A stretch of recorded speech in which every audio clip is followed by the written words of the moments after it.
This is the Flabbergasted podcast, where we just can't believe you haven't seen it. Every episode, we discuss a movie that one of us has seen and the other hasn't.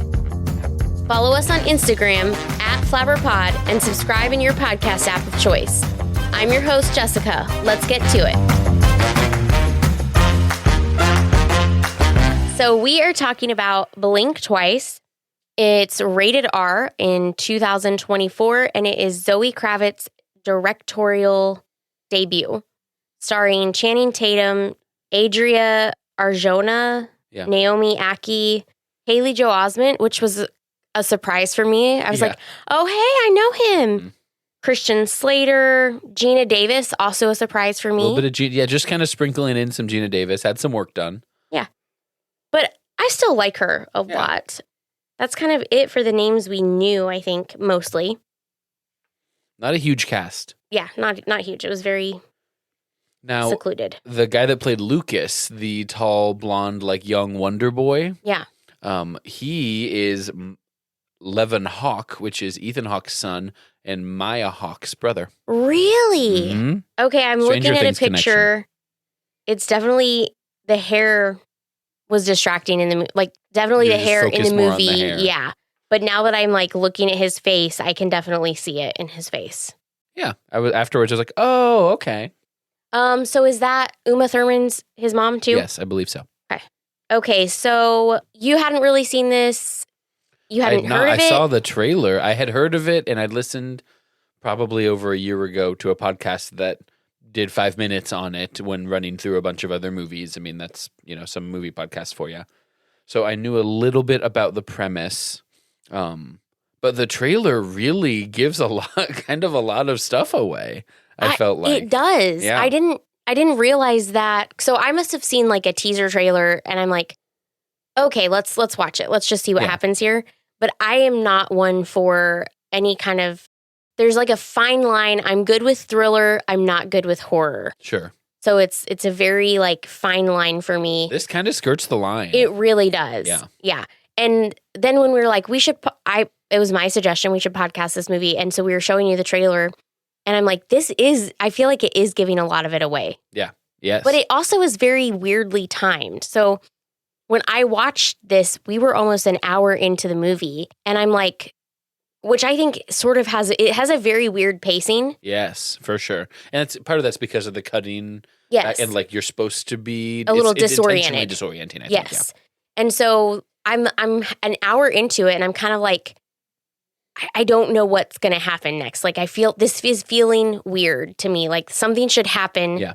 Something should be happening, and I don't know what it is. I don't know what's going to happen next, because I didn't see the trailer that you saw. Right. It was much more trimmed down, and I just had no idea where it was going. Yeah. Yeah. And so I missed that. I had a little bit of a different experience because I had heard, and I couldn't tell you from the podcast exactly what they talked about, but I knew there was some kind of memory tweaking, I think, that went into it. And so then early on while watching it, I'm kind of talking to Rachel like a little heavy-handed at points where it's like, oh, do you think there's something with the perfume? Like the way it would zoom in on their necks, like every time they spritz it was like, there might be some wink, like there might be something going on with the perfume. So, and I don't watch a ton of thrillers in this sort of genre. Get Out is probably the closest thing that I've watched in the last 10 when did Get Out come out, 2018 or something? I think so, yeah. So I don't have a ton of experience with that, and I can't really compare it that well, but I was definitely picking up like, okay, you're trying to lay these hints, and then we have multiple rabbit trails, pun kind of unintended actually, paths that to follow down. It's like, okay, we haven't talked about this part of it in a while. So it kind of keeps you on your toes in that way. It does a good job of putting out a lot of different like hints, and some of them are, red herrings, or wild goose and some chases. Are direct. Yeah. Questions for you. I rewatched a little bit of it, and I've seen this within the past 6 months. So for the first viewing was in the past 6 months, and then I just rewatched a little bit of it this week. And I didn't catch it when we first watched the movie because I just wasn't paying that close attention to the beginning. Sure. But there are so many references about memory. And she's like, really? oh, I never forget. like, I have a really great memory. Yeah, she does say that, yeah. Like, multiple times throughout, even Remember what happened unrelated last things. year at the gala. Yeah. Yeah, that kind of stuff. And then the other thing that I flagged that I thought was super interesting is while they're at the gala and Gina Davis's, is it Stace? Stace comes up and Slater introduces her to Frida and Gina Davis says, "Nice to see you." She doesn't say, "Nice to meet you." Yeah. And so I think that's like the earliest, like, actual clue. Yeah. The other is just kind of alluding to it, but this is Interesting. an actual comment that makes you think that's kind of weird that she says. Do you think it's an intentional double entendre? Because I took it as just like, oh, you're not important enough for me to consider this a meeting you, but it's like, okay, nice to see you. Like, I just took it as her more being dismissive. And I mean, it could absolutely be both. It might be both. Yeah. I didn't even think of it as being dismissive because I think Stace's character is she the one very that like, doesn't shake her hand, or that's Sarah. That's Sarah later. Yeah. Got it. Yeah. Yeah. So Stace is the one who's like overly helpful, apologizing for everything, doesn't want to let anybody do anything, and like, it's a very weird. She's a very interesting character. Yeah. But that was the first thing that really clicked upon a rewatch that this is supposed to be a hint. And then the other thing that I have as I'm rewatching it, I do think the first time I thought people were kind of weird with her, and I just thought it was because she's black and they're trying to like drop a racism kind of thing here. Yeah. Like they're just acting weird with her because of that. But now I'm like, I think they're acting weird with her because the guys remember her. Right. Yeah, and they're trying to pretend like they don't. Yeah. So I just thought that was kind of interesting. And so things to talk about outside of just the movie specifically is what are your thoughts on her doing this like stalkerish-esque behavior on the internet? She's looking him up. She's watching the videos in the very beginning. Yeah, early on. Yeah. Yeah. So, I mean, at first you're like, I just don't understand why you're obsessed with this guy. Where's the fascination? Immediately it's like, oh, it's hate watching, like the way that I would, watch some stupid interview with Elon Musk or something. Mm-hmm. But then when she's staring at him through the window at the gala, like looking through the door and like, you're going to break your neck. And she's like, it's worth it. And I'm like, so she loves this guy. So then by the end, I was kind of like, oh, I guess this is a subconscious connection to the memories, the perfume couldn't quite, completely delete all, like, I don't know why I remember you or why I feel like I have a connection to you, but I do. So that's all I could pick up by the end. But early on, it's just like misplacedly weird, unless she's just like, we're just supposed to think she's aggressively like a gold digger. Like she just really wants money and to live she's that lifestyle. She's attached something to him. Yeah. Him in particular. Yeah. And seems to be like actively attracted to him in a way that isn't, I don't think, I mean, he's supposed to be like charming by the time she meets him, but leading in before that, it's not clear how would why. she know? Yeah. Except for the subconscious piece. Yeah. But then I have to go like, okay, so we're assuming, or we're not assuming, but we know that she's met him before. Yeah. So how did that all go down the first time? Question mark. Well, like, she that's says, interesting, right? She remembers in the very beginning. She's like, "Well, he liked my nails, liked my nails, and he remembered." And so she remembers that interaction, and so that's supposedly how it started. But I guess now I'm thinking that might be a plot hole because her manager comes and talks to her and is like, "You were too chatty last year. You want to just be invisible." And it's like, wait, so she went to this island already before and was gone for at least 3 days. Yeah. And no one like her manager isn't like, you can't disappear like you did last, anything like that. Mm-hmm. No one noticed. Like, what are the mechanics of leaving for this place and then coming back and just living your life? Yeah. How does Jess not notice that she was gone? Like, which was possibly maybe Jess and her have only been friends for like this, like since then, something like that. Do we feel like that's, they seem closer than that. They seem closer than that. But people can jump in and be really close really quickly. Yeah, absolutely. I tried to write down what I thought the theme of this movie was, and it really changed. Wait. A lot. Before you do that, okay, we don't want to get a theme yet. No, I want to hear it, but before you do, I wanted to bring up, how do you feel about, because you just mentioned the whole comment about her boss being like, you were a little too chatty. I want you to be more invisible. And then he's walking past them and he's like, don't forget to smile. Yeah. And so I feel like there's something to say, and maybe you can expound on this because you're good at doing that. When I say, just good at talking. Yeah. When I say, I have a thought here, and then you just make it better. It's interesting that we are hiring these people, we being society, whatever, to serve at these events. And we want them to be pleasant, but we don't really want them to leave a lasting impression. Yeah. And there's got to be something there. Like, it kind of brings to mind the Matt Damon role in Ocean's 11, where he goes on and on, talks about like, you're pleasant but not memorable, charming but forgettable. Like, he just keeps like listing the they're not contradicting necessarily, but it's like trying to really walk that line. And I think here it's especially notable that we're talking about young women, right? Yes. Where it's like they're only going to hire, beautiful young women who like, you want people to like looking at them, but not to be fixated on looking at them long enough that they're distracted in any way from the gala itself. And that's it. And then there's also the part of it where it's like it's a fine enough line to walk that you're really asking too much of one person to be all of these things at the same time. Yeah. Don't forget to smile and be pleasant and provide great service, but also don't you dare talk to them in a way that distracts them for a single second. You're like, okay. Yeah. And we put that kind of burden on women so much more often. And it's the men giving those kinds of requirements. You can't do this and you have to do that.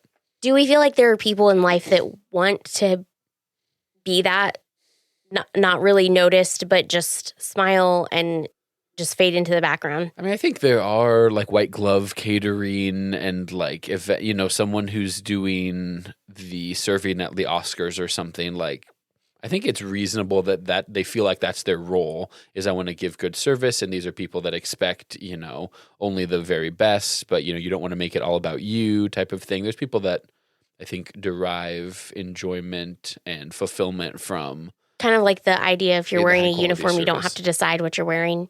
Like, you have very clear expectations in it. Yeah, it brings to mind a little bit of Grand Budapest Hotel, where he, and the word isn't maitre d', I can't remember what they call his role necessarily. The concierge. The concierge, goes back and sits in his room, like, is with zero things on the wall, and like journals about like being the best concierge he can, and it's just like obsessed with like actually providing amazing service. And like that's what if you make that your life goal and mission, and then that's what you attach your and you're grading yourself on the scale of providing excellent service without being overly gregarious and distracting, then that's the goal you made for yourself, I think. Interesting. Okay, yeah.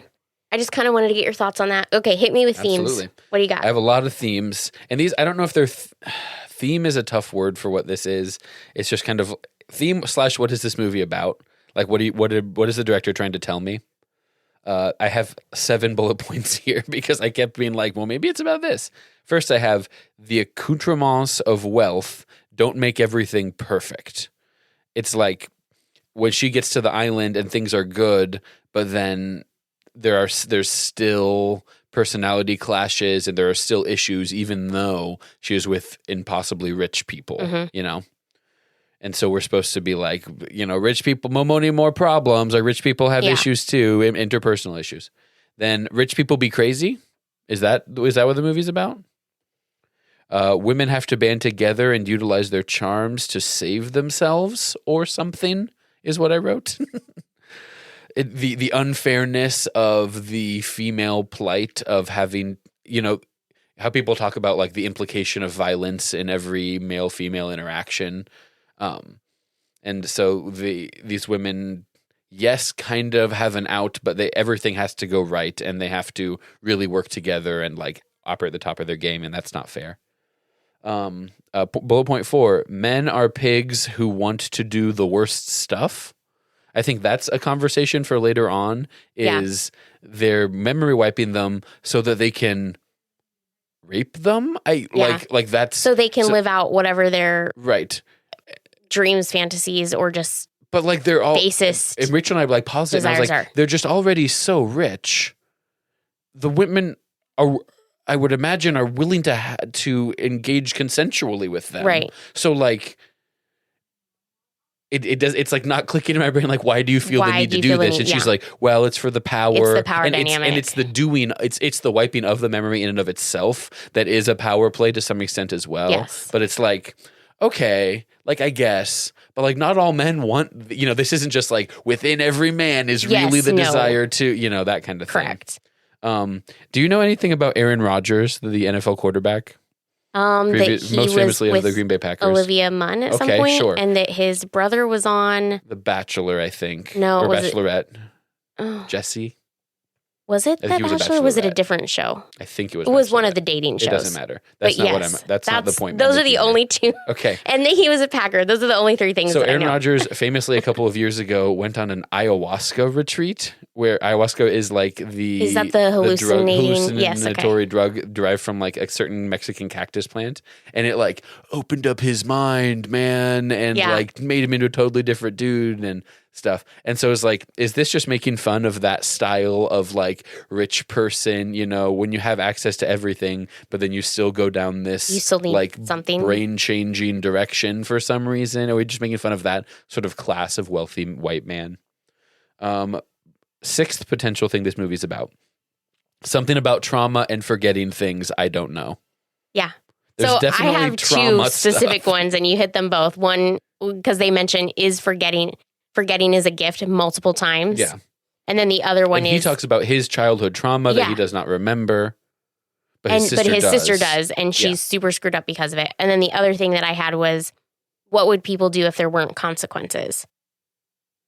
Oh, because if they're no wiping the memories, if there's no proof, because no one remembers it. Yeah. Last thing I have is, if you can't beat them, join them. What is the end of this movie? Oh, yeah. I don't understand at all. I mean, like, I understand what happened, but I don't understand why that's what we chose to have happen at the end of the movie. Like, I agree. Like, there's definitely... Zoe Kravitz definitely had a plan for something to do, trying to tell me something about how trauma and memory intersect. Mm-hmm. And for my money, she didn't quite tell me what that was. It was just like, hey... trauma and memory. And I'm like, okay, I hear you. And she's like, that's all. I just wanted to say that. I'm like, okay. All right. Okay. Yeah, I agreed. Trauma and memory, I guess. Like, I'm not really sure. Like, there was another step to be taken, I think, messaging wise. And maybe it just didn't quite, for me, I couldn't quite figure out what that was. So yeah, do you think any of those themes, do you think the movie is about any of those things, or is it about all of those things at once? I think it's about all of those things at once. And then just because maybe not all of them specifically, but pieces of what you're talking about.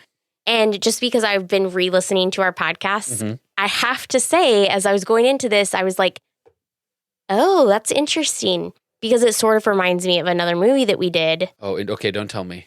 It reminds you of Monuments Men. No, okay. Obviously not. Some of these are going to be joke answers. Obviously. What movies have we done? What's the movie? I'm curious if you'll get it, though. The Kmart brand Stranger Things movie we watched. Super 8? Is that what it's called? Yes, but nice. I would not have described it as a Kmart brand. That's not about memory.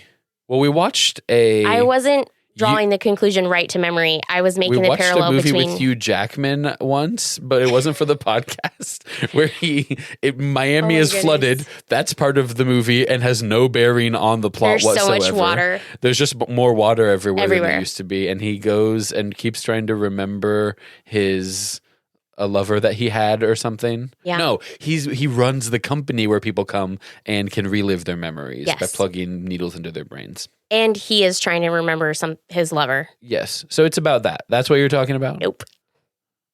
Okay. Which parallel movie? I was drawing was, this has so many different themes.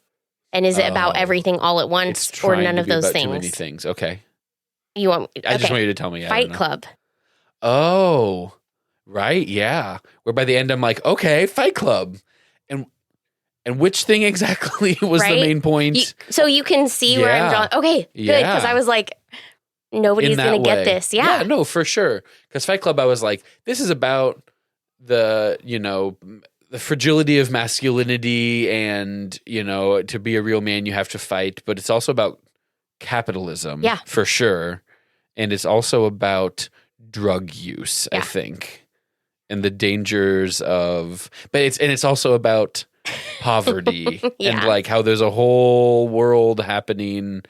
You know, there's people living in abandoned houses and we don't even think about that day to day. Some of them have jobs. Mm-hmm. Wow. Fight Club to Blink Twice. Hey, I don't think you can draw direct lines there, but they both glance on the concept of what was this movie about exactly. Yeah, so many things. Well, and even if you're thinking about the first sort of half or third of the film is not what I'm thinking the last 2/3 the twist thing. Yeah, that's like true. It's very, very different once you're getting in there. You're going into it. You're thinking it's about rich people and how they're living their lives and just like what's happening here, right? You're kind of thinking about that. And then as you get into it a little more. Kept changing. My list kept changing and adding on, So my big two things are like, is forgetting a gift, you know, if there are no consequences, what would you do? You know, and he even says towards the end of the film to the blonde guy that we were just talking about. Lucas. Oh, he's like, you didn't do anything. Yeah. So Jess gets bit. They kill her.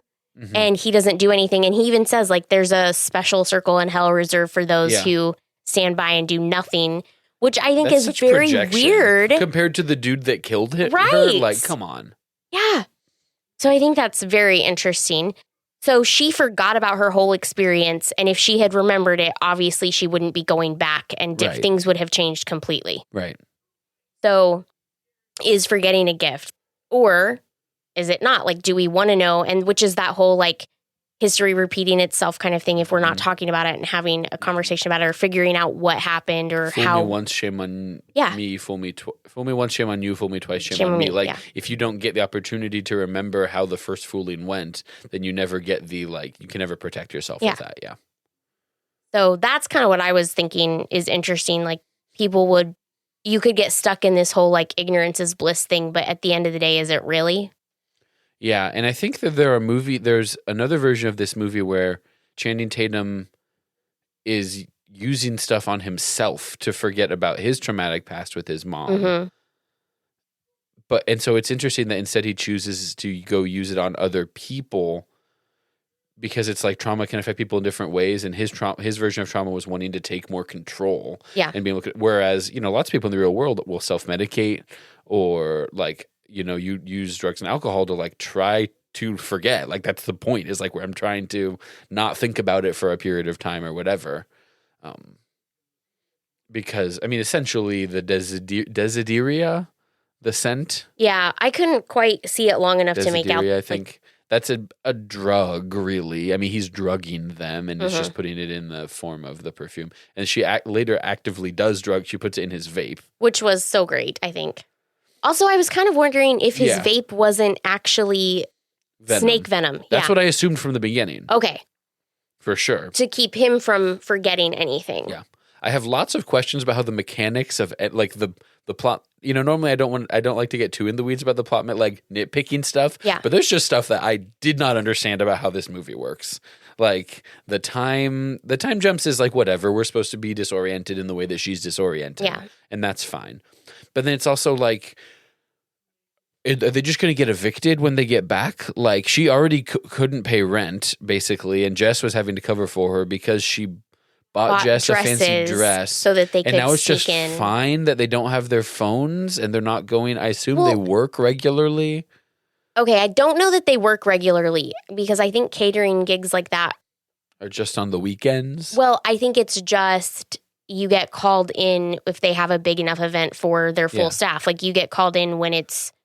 So it sounds when like you're needed. You need to be on call. You need to be on call. You need to be ready to go. You but can't just be leaving the country. They just go to the next person. So we're supposed to think of these young women as being impulsive and not necessarily super responsible because they're just like, yeah, sure. I mean, does she think that she's going to marry Channing Tatum from the beginning? Which she does, I guess, by the end. I don't know what she's thinking at the beginning. Here's I think my real she's question. Just like not looking past the week. She's just being super impulsive about it because she loves him for some reason. Because he previously drugged her. I feel like love's a heavy word. I feel like we should say she's obsessed for sure. the idea that obsession is the less heavy version Well, of the emotion. I that's think actually being love felt. is a very specific it could be. emotion, but obsessed At the time, is she might have she's described attaching herself as having loved him. something, but we Yeah. don't know what that But something being actually in is. love with him. I don't know that the definitely Hispanic or Caribbean woman who is the maid or whatever. or the I don't know cleaner. that plot line lands for me.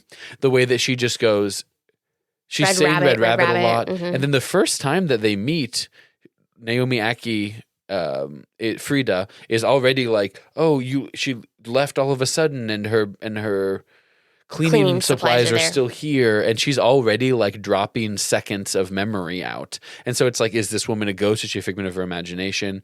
But the saying of the just the saying of Red Rabbit, it's like, this is just for the trailer because it has nothing to do with the plot of the movie. And also, most importantly, I'm fully taken out of it by this fact. You're telling me that this woman knows exactly 2 words in English, and they are red and rabbit? Oh. She can't communicate with her in Yeah. any other. Is she trying to communicate something to her? Her face is like just getting more manic as she says it. Is she being drugged in some other way? Why is she even cooperating? Do they get paid really? Why is she even cooperating? Yeah. Do they get paid amazingly? There's other people working. We only see the other ones like once when they walk by with wheelbarrows Yeah. and the guy just stares at her. These are all people that are like cultists or something that have lived on the island for a long time, and it's part of their culture that people forget things. So I'm assuming What is happening with these people? Nefarious activity is only happening at night Okay. after they've been drugged. Okay. After they're taking the microdoses of whatever drug whoever brought. Great. So then who's cleaning up all of the carnage? There's blood, there's things that are being ripped, there's things that are being broken. The men are cleaning that up? Or it's Which just is like, hey, where I'm my paying you extra to belief ask no system questions? is like, ooh, are the men cleaning that up? Because he even chance. says we just get her cleaned up. And I buy He says that we get her they cleaned up, yeah. put her in a new dress or whatever. I get that Yeah. part, which, they have endless supplies of these dresses apparently. Yeah. So I'm with that part, but I'm also with the part where like they're not actually cleaning out her fingernails. Mhm. Like they're not actually erasing. You're telling me there's no cuts or bruising That's that are the noticeable? other thing. I mean, they're being Sarah very does go violent. like, I have bruises here, and they just said I fell out of a tree. And it's like, okay. I get like they're so careful to not do there's no scratching on the face or anything like that. I mean, because it's kind of giving a little bit of like Most Dangerous Game, like what these men want to do is hunt almost people for sport kind of thing. And like that's part of the fun. I mean, heavy air quotes if you can't see me, of like their power rape fantasy stuff is like having to chase them down. And it's like, come here, and then like the physicality of running after them. And I'm stronger than you. I can tackle you. I mean, like I get that that's what the implications are to some extent, but there's got to be more noticeable injury. I mean, they're not getting twigs or dirt in their hair. They're rewashing their hair while they're passed out. How do they knock them out while they do all of this cleaning? Because that just makes them. I mean, I guess they're awake and they just tie them up, or maybe that's something. part of like take a shower. So yeah, you take a shower, but you still don't remember it. Yeah, because it only makes you getting them forget dosed. trauma. Okay, that's true. I forgot about that part. Right? Wah, wah. Yeah, because he says the worse it is, the more they forget. Yeah. Or the more they want to forget it, maybe. Because his weird therapist is there. Why is this therapist coming in and out? Are we making some sort of statement about the benefits of therapy in the real world?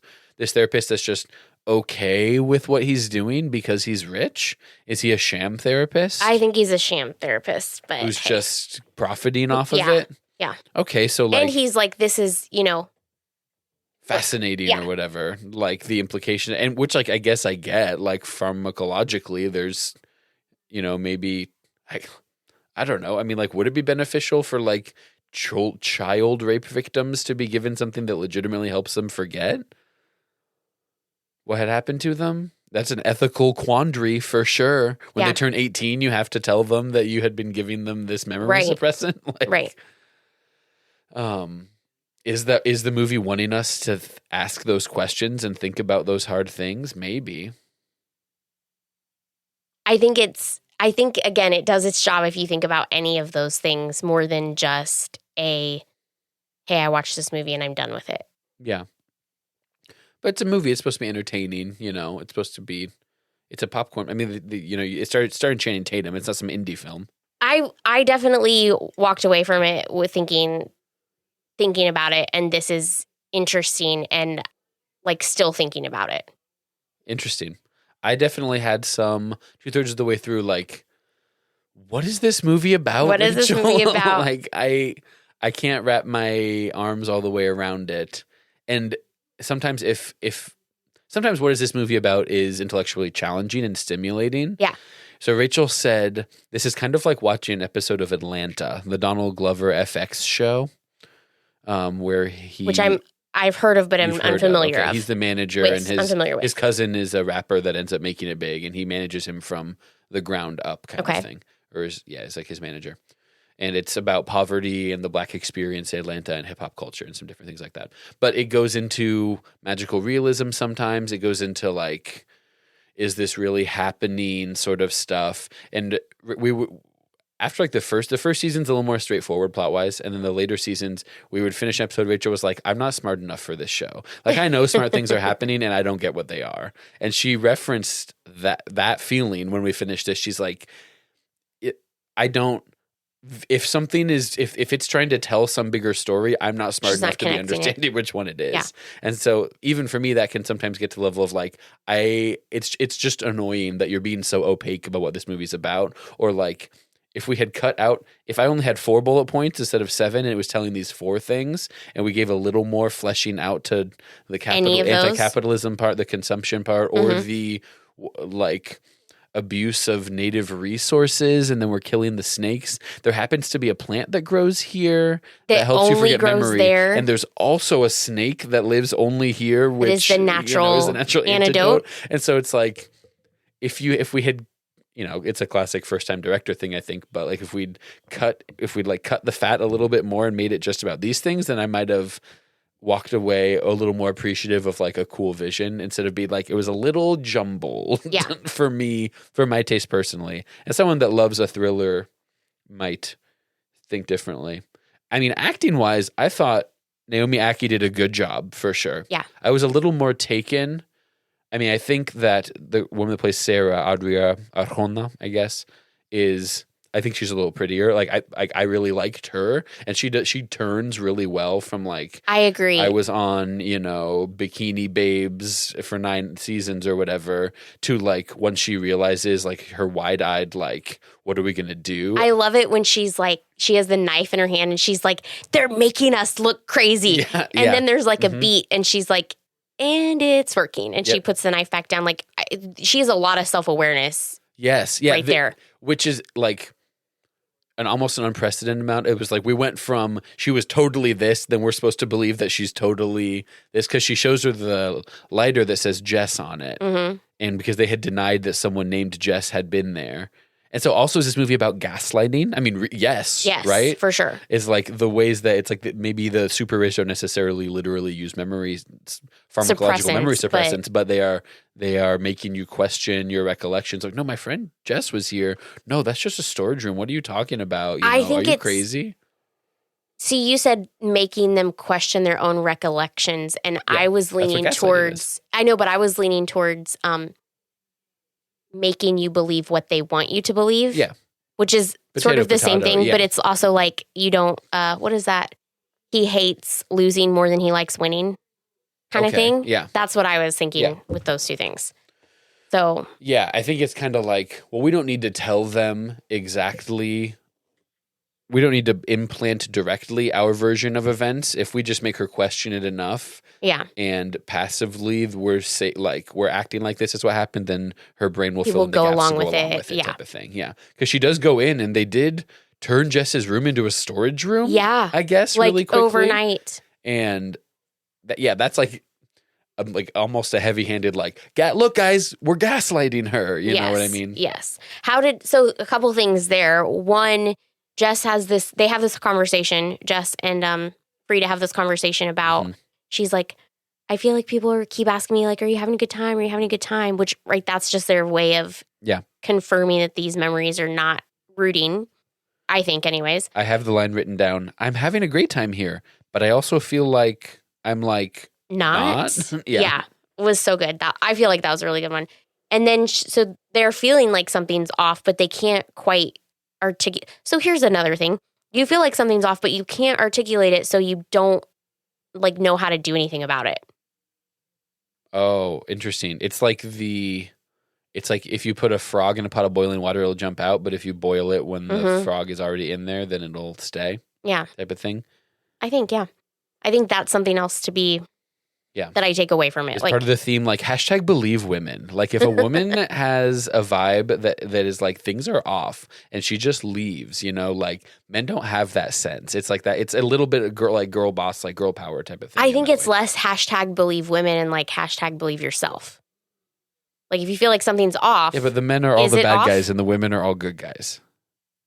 Believe yourself as long as you're a woman. Well, I mean, if a man were in that position, I'd be like, what, like, are you being gaslit too? Yeah, I mean, like, Lucas I'm not saying I guess. It's not important either way. I do like the scene. I agree that it's important. I'm just saying the message movie, I'm getting from the movie is a little more like gender women have specific. intuition that they have to have because of men being pigs type of thing. Yeah. I did. Which is, I don't disagree with that, but it's like a little bit slapping you with that sometimes. Yeah. I think my favorite scene then, as we're at this point, is when they're talking about, I don't remember what room they're in, and they're talking about, we need to call the cops. And then she's like, okay, but what are the cops going to say? Yeah. And she goes through that whole thing, and I'm like, okay, she tracked that just the way it was. And then Sarah said, she like pulls her back in. I think Sarah was my favorite character, honestly. Yeah. She pulls her back in and she's like, we need to get on the same page. Why do you remember this and I don't? And then they start tracking it to the snake venom. What have we done differently? Yeah. So I think that's like for real problem solving skills right there. Yeah. And staying like not spiraling. I think Sarah's helping them. Yeah. Which not spiral. It was a lot of exposition there at that point where like they went through that and figured that out. Cause I'm like, odds are one of them should be spiral. Like realistically, it was kind of like, okay, let's make these two heroines that immediately understand everything perfectly kind of thing. Mm-hmm. It's like, there's no missteps. There's no like, oh, maybe it's this. Let's go talk to that person. Oh, they're in on it. There's no like real full emotional crash out. Like there's no, she charges him with the knife the first time. Like, which is fine. I mean, you're writing a movie. It's not everything's going to be perfectly realistic. But is that realistic? Because I'm thinking they're in this situation. They just have to go with their best guess. They don't really have a lot of time. Yeah. To track everything out. Yeah. I'm thinking it's that too easy. Someone maybe, might have at that just point. That probably one of it's a coin flip on if you would really emotionally completely spiral out and start screaming, and then they would notice, and someone would like. Yeah, I think she almost. Well, yeah. I think Frida almost did, and she got pulled back. Yeah.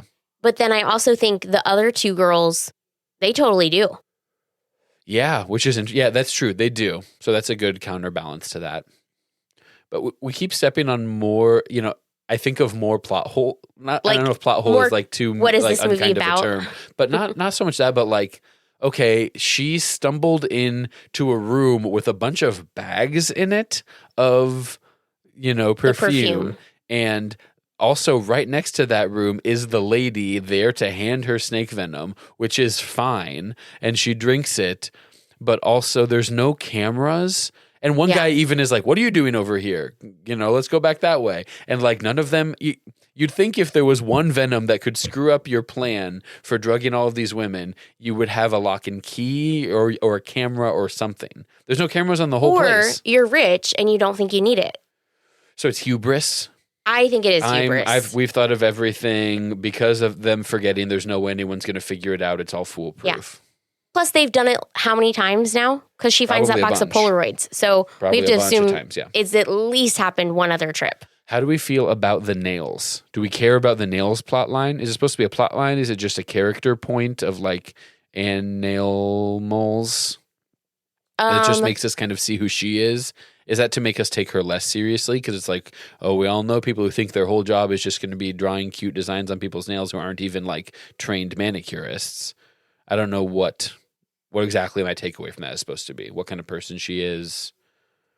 I think it's just to be a through point. Because she does that. That's what gets his attention in the first place. Okay. It's some characterization. Yeah. kind of thing. And realistically, though, I'm like, what is she doing to her nails? Because through that whole event, they stay so nice. When she finds the dirt under them, yeah. like this has to be at least a couple days later. And I think that's the thing. She finds the dirt under them. She's like, ew. I mean, I don't like dirt under my fingernails, but obviously her nails are a point of pride. So for sure, that is something she really notices and attaches to. And I guess if you're getting like enamels and stuff, then maybe they do stay. Like I just know that Rachel's nails, a couple days of doing anything, and she has to completely redo them. But she paints them herself and doesn't put gel coats on and stuff like that. So maybe they do stay a little bit nicer. But there's like some finicky design work going into. What does she have on the blue ones? It's the red rabbit in the pictures. The lizard. It's a lizard. It's a blue lizard with like a blue cat, like a little gem, yeah, of some kind in there. And it's like one of the 10. One of them's gonna fall out. Yeah, you know, she's swimming and doing all kinds of stuff. So if she is doing a gel nail or acrylic of any kind, it's staying for a good week. Like okay, if they're done right, it's staying for a good week. And that's just me not knowing. You can do them at home. If you have the light or whatever, if you have the stuff, you can do them at home, but it's really more of a talent and time and, if you can kind of thing. I could do my nails, but it would take me 3 times as long as it takes somebody else to do them for me. Yeah. Yeah. And they won't look as good. Time. Yeah, right. For sure. So that's the nail thing. Yeah. There's just a lot going on.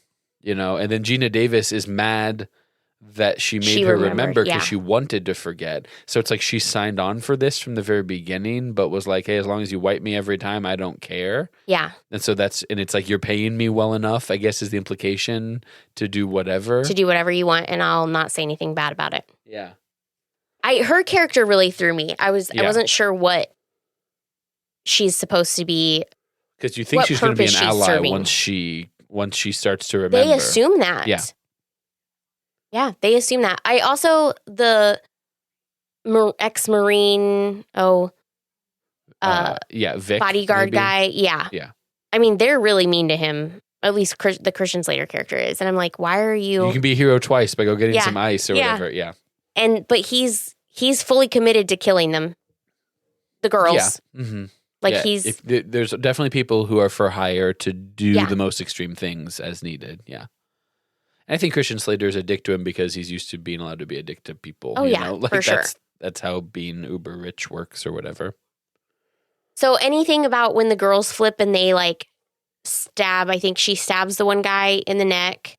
And then she beats his head in with a flower pot or a rock or something. It's the marble chessboard. Oh, really? Yeah. Oh, that we had seen them play earlier. And he was losing to her, which I think that's a little nod, right? Yeah. So he's losing, and it smashes his face all up. Yeah. I couldn't look at a lot of that. Yeah, I mean, it's fine. gory for me. I don't like to notice it. We're supposed to be like, yes, it's happening. The women are, are turning the tables. But then they sucked. They didn't get it done. Oh, at the very end? Yeah, when she has both of the girls to get into the room and the two party animal girls that they had to do all the tequila shots and stuff. Yeah. They take 2 of them out, I think. Yeah. I'm watching the end and I'm like, what are you guys doing? You're right there. You have this and it kind of falls apart. And yeah, I mean, progression isn't linear, Overthrowing the patriarchy, there's going to be casualties along the way. There'll be setbacks. There's going to be setbacks. It's going to happen. Absolutely. Show me what really successful revolution was completely peaceful and also perfectly successful from beginning to end. It's not there. You're right. When do you think she puts the venom in his vape? Or no? Rachel thinks it's when perfume in the vape. Because he got up and chased someone. He gets up and chases one of the girls out. He was like, I want to hear what you're saying, but I have to go deal with this. Mm-hmm. Right? And gets up and runs out of the main mansion part and goes and chases one of the girls. And Rachel thought that she did it then because she had used the glass to untie herself. Which it's almost these days you watch a movie with someone's hands are tied behind their back. It's almost a 75% chance they're going to find a shard of something and untie. It just happens so often. So it's got to be right then. The ending also took me out. It's like, okay, so like we're making this progress and, he's drugging people and we realize that's what's happening. That's so obviously an evil thing to be doing here. Mm-hmm. So then we're supposed to be excited for her that at the end she marries him and is now doing it back to him. Mm-hmm. Is this about is this a hurt people type of thing? Is it there are no heroes? The tables have turned. Is it there are no heroes? There's just we're not dismantling the system. She didn't even turn him in. Yeah. I mean, she had the Polaroids. Like, did Sarah die? She's not with her at the gala. Or was it a hallucination when she helps pull like his body out of the... I think that happened. She's like, I hope you know what you're doing. So then does she just pay Sarah $5 million a year to stay quiet about it while she CEOs? I think it's more likely Sarah doesn't care.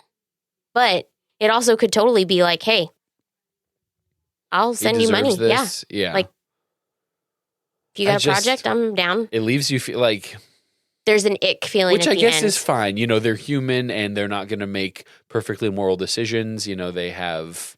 If she can work this to her advantage, you go girl, like, flip the system type of thing.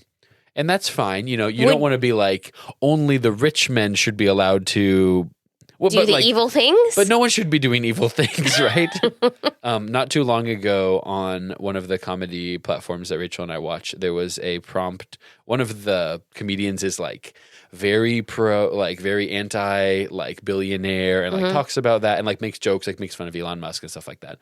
And they put a prompt out there for him, which was a harsh takedown of billionaires, Oprah Winfrey, Rihanna, and Kylie Jenner. And he's like, you don't want to, if there's like 3, I'm sure there are a couple more, but like there's not that many self-made black female billionaires. And he's like, He's really hesitant. The whole joke is like he doesn't want to like, you don't want to have a clip out there online of you, smashing Oprah Winfrey. Right. Even though like apparently you may not everything. Well, I've seen stuff of like her doing, I don't know. Apparently there's stuff out there if you can do your own research, but because I saw people commenting about his unwillingness to take her down. But it's like, well, okay, are you really anti-billionaire? Because if so, here's what's more important, billionaires. that they're billionaires or that they are black women, like, and I absolutely am, want to support the more difficult time that, black Americans and black people in general have in like coming up and all that kind of stuff. But also if being a billionaire is unethical, then being a billionaire is unethical, Right. Stand on it, man. So yeah, I mean, we're not supposed to think that my takeaway is not supposed to think that she's a perfect character by the end. It's For like sure. even she is fallible to, am I going to throw away a chance to have all this money and fly to Beijing, right? And she's in Paris and all kinds of stuff. By the end, she's the CEO. So yeah, so is it like, I just lost it. If you had the same resources, would you be doing the same thing? Right.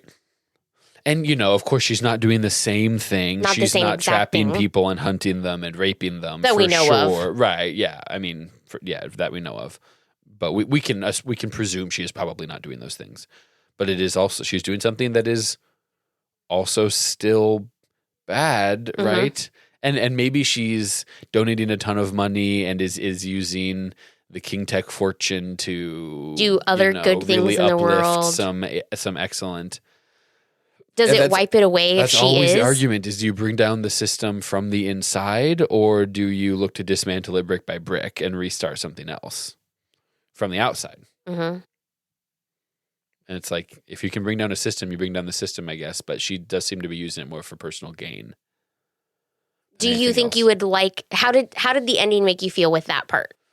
With her basically drugging him? Upset. I was like, really? This is her takeaway is I can do it better? So if she had turned him in, if that was the end, the cops show up, for lack of a better understanding of... And she's in the like...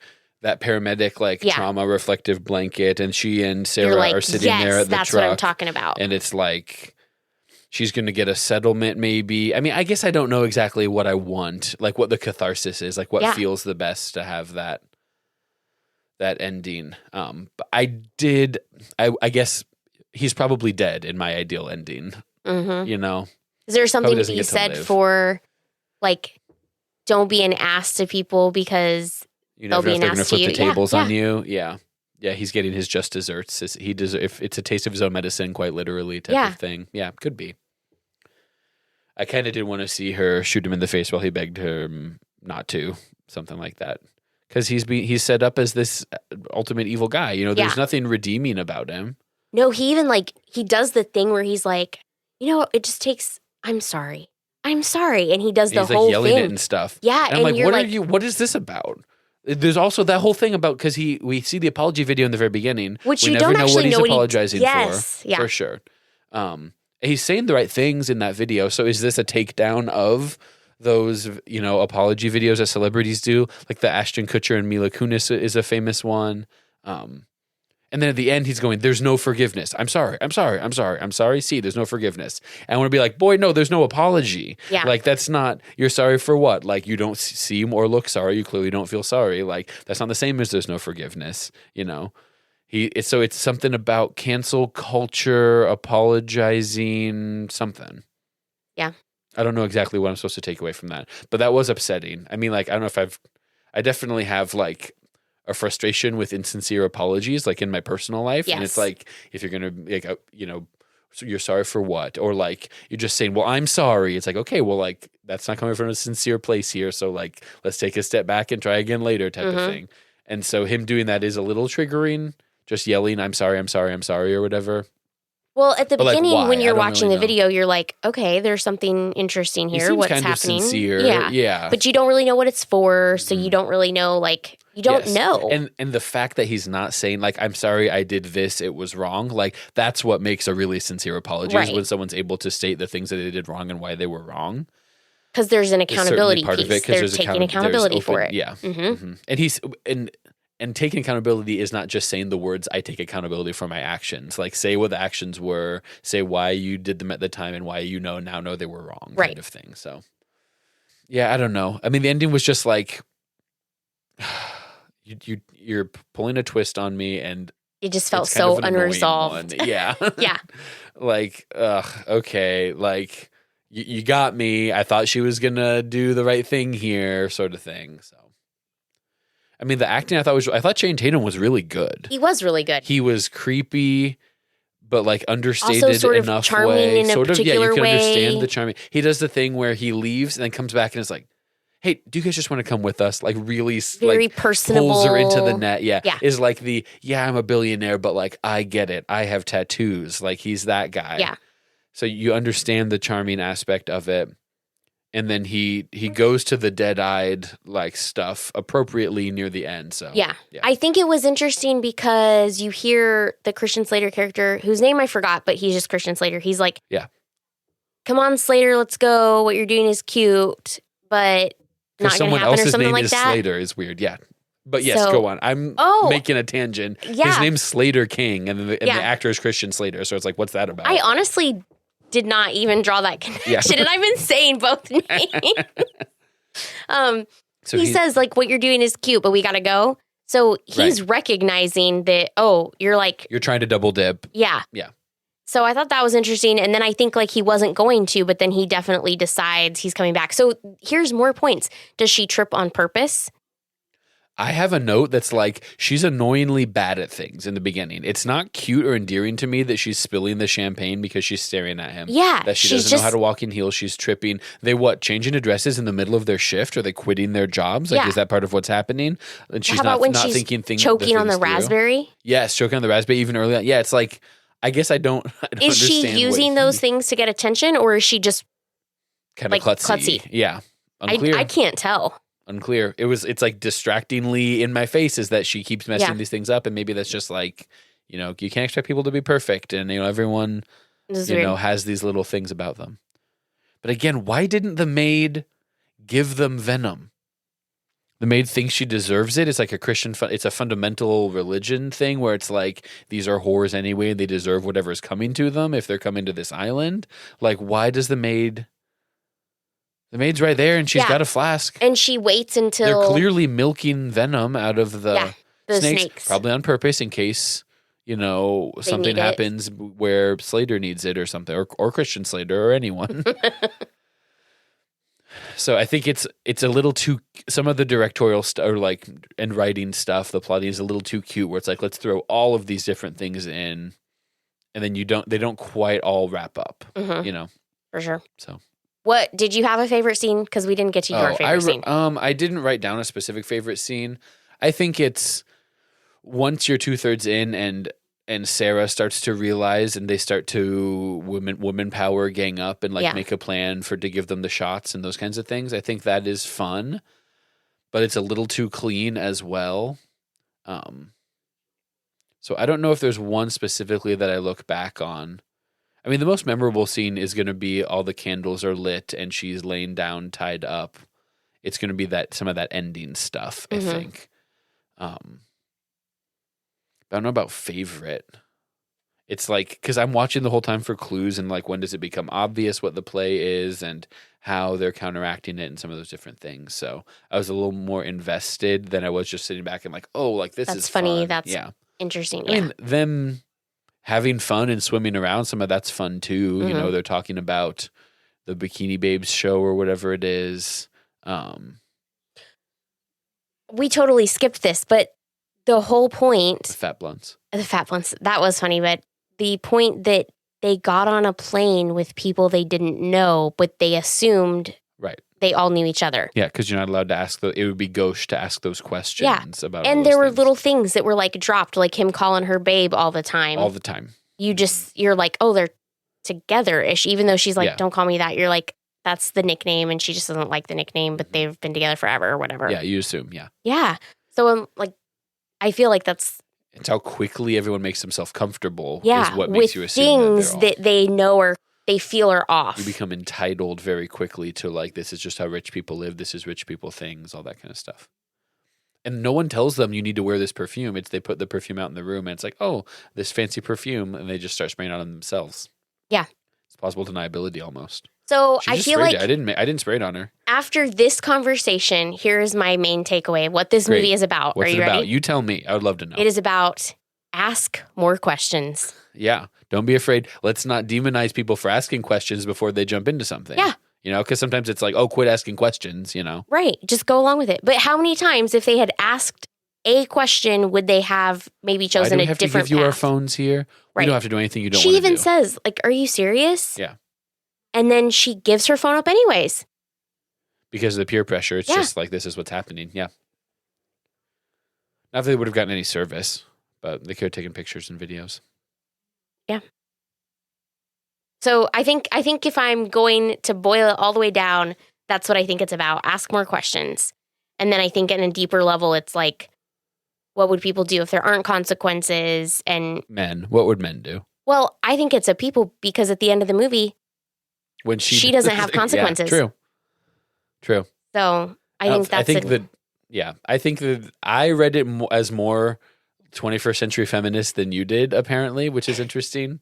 I was just I know this is going to be a girl power. From the beginning, I just was ready to see it that way, I think, probably. So I think for me, I'm there's definitely a girl power element, but I'm also not I don't want to generalize all men are evil and all women are oppressed. Yeah, I also don't want to do that. I know, but my brain is really hard. Giving her the benefit of the doubt of I'm sure that's not what this is about, kind of thing. It's just in there. I don't want to be so. They have to They take have such to strong be generalized. swings. So the message is received. It's so hard to portray nuance in a something that's you're trying to make money from at the theater type. And of maybe thing, that's why at the end it's ended the way that it is. Yeah, let's just take another big swing. Yeah. Yeah. Okay, would you watch it again? I don't think I think I've gotten what I need to get from Blink Twice. I think I'm all set. Okay. I think I would rather watch. What's a similar premise of a movie? Is The Village anything? Would you say that's close enough to this? There's people that are lying about why you're actually here. You've not seen The Village? I have, but okay. I don't even. That one's a tricky one for me too. I would watch Get Out again before I would watch this. Okay, so maybe we should do that one. You haven't seen Get Out? Because I haven't seen it, and I've been putting it off because I've been feeling it's a lot more. Get Out is less gory than this. It's a little more. They use a little more some of the horror trappings, you find out earlier on that something's off, and then there's like some people like, looking like they make horror movie type of eyes. Yeah. But it doesn't have the explicit hallucinogen drugs in it. No. Okay, how about we watch it together? Then I don't have to feel all weird about watching it. Sure. Okay. Absolutely. Safety in numbers. It was nominated for Best Picture. Like, it's a really good movie. I mean, I've heard that it's really good. Yeah. I've heard that it's really good. Yeah. I just am like loved it. Hesitant but I watched this and it wasn't like, it wasn't super horror or anything, but this was definitely pushing my comfort it's zone. Not hallucinatory drugs, but there's a hypnosis element. Okay. Is that helpful to know going in? I mean, it's not helpful. It just means I'm not going to be like freaked out as much probably watching it. And there's just as many humor, like moments of humor elements where they're trying to dip in a little, like, let's cut the tension a little bit. Okay. Just as many as there are in here. Okay, I'm in. Let's watch it together. Jokes, east, west, east, west. Oh, yeah. South, mm-hmm. South, yeah. Yeah. There's just as many of that, so. Okay. Yeah, let's plan on watching Get Out. Get Out. Good Will Hunting coming up.